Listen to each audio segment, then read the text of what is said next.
김프로, 식사는 잡섰어? 여러분의 밥을 항상 걱정하는 김프로입니다. 지난번에는 수차례에 걸쳐 가지입금의 발생 원인과 상환 방법에 대해 설명드렸죠.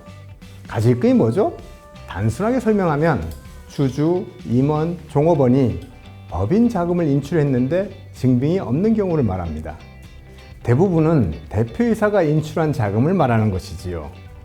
물론 그 자금이 영업상 또는 경영상 필요에 의해 사용했다고 하더라도 가지입금으로 처리됩니다. 그럼 대표이사가 법인의 자금을 인출한 가지급금과 반대되는 개념은 무엇일까요? 대표이사가 법인의 자금을 대여해준 경우이겠지요. 어떤 회사의 재무상태표 중 부채와 자본 항목입니다. 여기 가수금과 주임종 단기 차입금이라는 계정이 보이시죠? 이 회사는 왜 가수금과 주임종 단기 차입금을 구분해서 명기했는지는 모르겠지만 모두 같은 내용으로 보셔도 됩니다.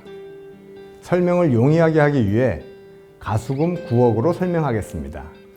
가수금은 주주나 임원 또는 종업원이 회사에 빌려준 돈을 의미하지만 주주이자 대표이사가 회사에 돈을 빌려주는 경우가 대부분입니다. 어쨌든 가지급금은 대표이사가 돈을 빌려간 것이고 가수금은 대표이사가 돈을 빌려준 것이지요. 회사 입장에서 보면 빌려준 돈은 받을 수 있기 때문에 가지급금은 자산 항목에 있는 것이고 회사가 빌린 돈은 갚아야 하기에 부채 항목에 있는 것이지요. 그런데 회사가 돈을 빌려준 것도 아니고 대표이사가 회사에 돈을 빌려주었는데 무슨 문제가 될까요? 높은 이자를 받는 것도 아닐 텐데 말이죠. 과세당국은 기본적으로 가짜가 들어간 계정을 싫어합니다. 싫어한 이유를 보도록 하죠.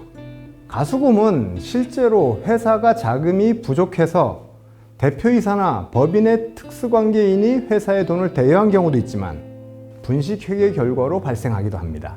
매출 1억 원이 발생하여 수금이 되었는데 신고를 누락한 경우도 있지요.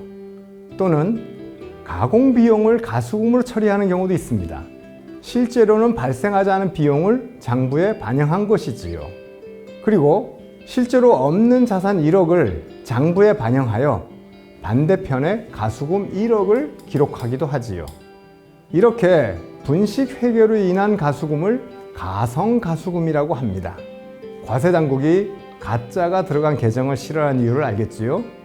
그럼 실제로 회사가 경영상 필요에 의해서 대표이사나 주주가 돈을 빌려준 진성가수금은 문제가 없을까요?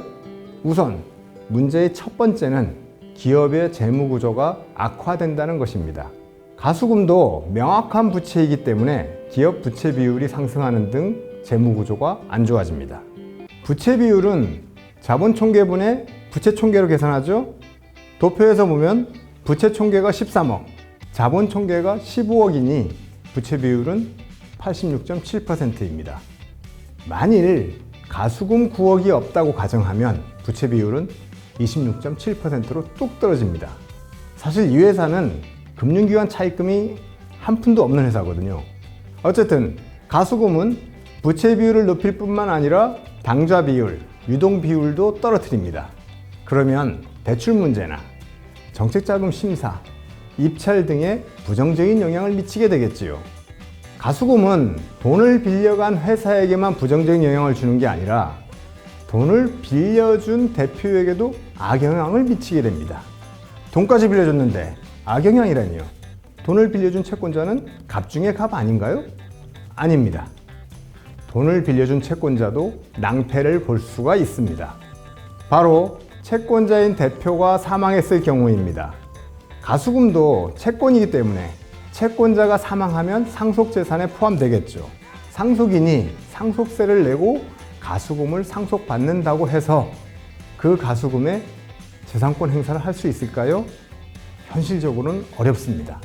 결국 언제 회수될지도 모르는 채권에 상속세만 내는 경우가 발생하는 것입니다. 그나마 상속인이 주식까지 상속받아서 최대 주주로 되어 있으면 다행이지만 상속 개시일 이전 지분 구조가 최대 주주가 될 수 없는 상황이라고 하면 가수금은 회수하기가 더욱 어려워질 수도 있습니다. 가수금을 회수하기 전에 대표가 사망하면 상속세를 내야지만 가수금을 회수한 후에 대표가 사망했을 때도 조심해야 할 것이 있어요. 바로 추정 상속 재산에 해당될 수 있기 때문입니다. 추정 상속 재산은 피상속인이 재산을 처분하여 받은 금액이나 채무를 부담한 경우 또는 재산에서 인출한 금액이 상속 개시일 전 1년 이내 2억, 2년 이내 5억 이상일 경우에는 그 입증 책임이 상속인에게 부여되고 있습니다. 가수금을 회수한 후 2년 이내에 피상속인인 대표가 사망하면 그 자금의 용도를 상속인들이 입증해야 한다는 것이지요. 그런데 부친이 사용한 자금을 자녀가 입증한다는 게 결코 쉽지가 않아요. 그래서 입증하지 못한 자금은 상속재산에 포함되어 상속세를 내야 합니다. 문제는 여기서 끝나는 게 아닙니다. 일반적으로 채권자인 대표는 회사로부터 가수금에 대한 이자를 받지 않는 경우가 대부분입니다. 바로 이게 문제가 될 수 있는 것이지요. 회사가 가수금에 대한 이자를 내지 않았기 때문에 회사는 당기 순이익이 올라갈 것입니다. 당연히 법인세는 더 많이 내겠지요. 어쨌든 회사는 지급해야 할 이자를 지급하지 않았으니 그 이자 금액만큼 증여이익을 얻는 셈입니다. 만일 법인이 5년간의 증여이익이 즉 이자 금액이 1억 원 이상이고 그 법인의 대표의 상속인이 50% 이상 지분을 가진 최대 주주일 경우에는 그 상속인에게 증여세가 부과될 수 있습니다. 법인세는 더 내고 이자는 못 받고 증여세는 내야 하는 참 난감한 상황인 거죠. 자, 그럼 과세당국은 가수금을 어떤 관점으로 볼까요? 앞에서 과세당국은 가짜가 들어간 계정을 안 좋아한다고 했죠. 가지급금과 마찬가지로 가수금이 많은 회사는 과세당국의 의심을 받기 쉽습니다. 분식회계로 발생한 가성가수금은 말할 것도 없고 실제 자금 거래가 이루어진 진성가수금이라고 해도 가수금은 주요 조사 항목이 됩니다. 게다가 법인에 빌려준 자금의 출처가 명확하지 않을 경우에는 문제가 더 커지죠. 결국 소득신고가 정확히 된 자금을 회사에 대여하고 대여할 때 통장 거래 내역과 금전 소비대차 계약서 등 증빙 서류를 명확하게 작성해서 보관해 두어야 할 것입니다. 결론적으로 법인 대표는 회사를 살리기 위해 자신의 재산을 회사에 대여하지만 회수하지 못할 가능성도 많고 재무적으로나 세무적으로나 불이익을 받을 가능성이 매우 높다는 것입니다. 지금까지 가수금의 위험에 대해 설명드렸습니다. 다음 영상에서는 그 위험한 가수금의 활용 방법에 대해 설명드리겠습니다.